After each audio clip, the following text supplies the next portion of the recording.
আসসালামু আলাইকুম। ফ্রাইডে মানি স্পেশাল। আজকে আমি ফ্রাইডেতে করছি একটা স্পেশাল পোলাও আর করছি বাটার চিকেন।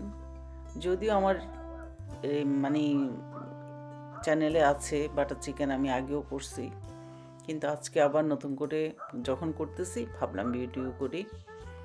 এখানে প্রায় 2 কেজির মতো চিকেন আছে, অনেকগুলো চিকেন। এখানে আমি একটা বড় ইয়ের মধ্যে নিয়ে নিছি আর ছোট ছোট করে কেটে নিছি। প্রথমে দিয়ে দিলাম লবণ, এরপর দিয়ে দিছি 1 চামচ জিরের গুঁড়ো, দিয়ে দিলাম 1.5 চামচ লাল মরিচের গুঁড়া, দিচ্ছি 1.5 চামচ রসুনের পেস্ট, দিচ্ছি আদার পেস্ট, তাও 1.5 চামচ। তারপর এখন একটু সামান্য আমি হাত দিয়ে নেড়ে চেড়ে এখন দিয়ে দিব গরম মশলা আর দিয়ে দিব টক দই। এখানে আমি 2 টেবিল চামচ টক দই দিয়ে দিছি। এখন হাত দিয়ে ভালো করে মাখিয়ে আমি এটা রেখে দিব প্রায় 2 ঘন্টার জন্য।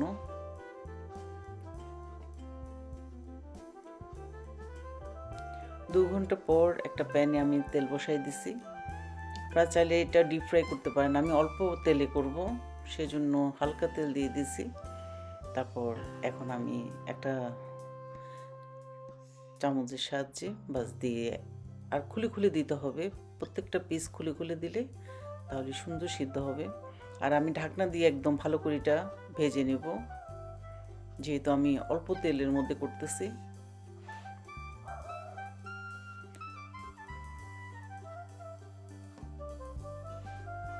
এক পাশে যখন হয়ে যাবে তারপর আরেক পাশ উল্টেই ভালো করে ভেজে নেব।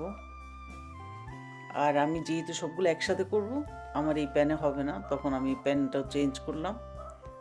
তারপর আরেকটা প্যানের মধ্যে আমি সামান্য একটু তেল দিয়ে এখন দিয়ে দিচ্ছি এখানে পেঁয়াজ, একদম বড় দেখে 2টা পেঁয়াজ দিয়ে দিলাম।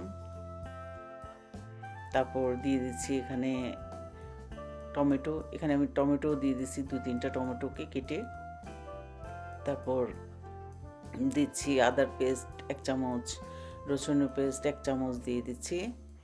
তারপর আবার একটু হলুদের গুঁড়া, মরিচের গুঁড়া, ধনিয়ার গুঁড়া, জিরার গুঁড়া সবই দিব, একটু একটু করে সবই দিতে হবে।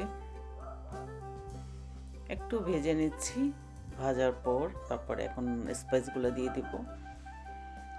এই যে লাল মরিচের গুঁড়া দিয়ে দিচ্ছি 1/2 চামচ, হলুদের গুঁড়া 1/2 চামচ, তারপর ধনিয়ার গুঁড়া দিয়ে দিচ্ছি 1 চামচ, তারপর জিরার গুঁড়া দিয়ে দিচ্ছি তাও 1 চামচ। তারপর এখন দিয়ে দিব গরম মশলা, ওইটাও 1 চামচ দিয়ে দিচ্ছি। দিয়ে একটু আমি ভেজে নিব, ভেজে তারপর দিয়ে দিচ্ছি বাদাম, এখানে অ্যালমন্ড এবং ক্যাশু নাট 2টোই দিয়ে দিচ্ছি আমি। 2টো হাফ কাপ করে আমি এখানে 1 কাপের মতো বাদাম দিয়ে দিচ্ছি। দিয়ে আমি সিদ্ধ করে নিয়েছি, যখন একটু সফট হয়ে আসবে তারপর এটাকে ব্লেন্ড করে নিলাম। এই যে দেখেন একদম ব্লেন্ড হয়ে গেছে। আমি আর আলাদাভাবে তুলে নিই নাই, আমি যে প্যানে করছি ওই প্যানের মধ্যে ব্লেন্ড করে ফেলছি। তারপর এখন দিয়ে দিলাম ডাবল ক্রিম। প্রথমে আমি 2 টেবিল চামচ ডাবল ক্রিম দিছি, এরপর আবার দিব, কারণ এটার মধ্যে এখন আমি চিকেনগুলোকে রান্না করব। এই যে আমার ভাজা চিকেনগুলো সব দিয়ে দিচ্ছি, দিয়ে ভালো করে নাড়াচাড়া দিয়ে বাস আমি ঢাকনা দিয়ে রান্না করব প্রায় 5-6 মিনিটের মতো। আমার চিকেনগুলো খুব মানে ওরকম সিদ্ধ করতে হবে না, তারপরেও আমি রান্না করছি। আর বাটার চিকেন যেহেতু অবশ্যই বাটার দিতে হবে, এখানে আমি বাটার ইউজ করছি। এরপর দিয়ে দিলাম কোরিয়ান্ডার, কাঁচামরিচ, তারপর আবার দিয়ে দিচ্ছি আর একটু ডাবল ক্রিম। বাস আমার রান্না কমপ্লিট, এখন আমরা খাবো। আর আজকে আমি একটা স্পেশাল পোলাও করছি, আর পোলাওর সাথে এই যে বাটার চিকেন, এত মজা!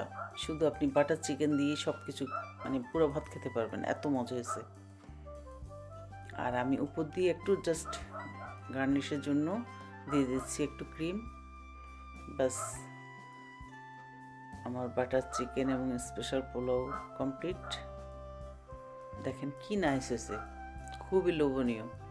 আশা করছি ভিডিওটা ভালো লাগবে, ভালো লাগলে অবশ্যই লাইক করবেন, শেয়ার করবেন, আমার চ্যানেলকে সাবস্ক্রাইব করবেন। আজকে পর্যন্তই, আল্লাহ হাফিজ।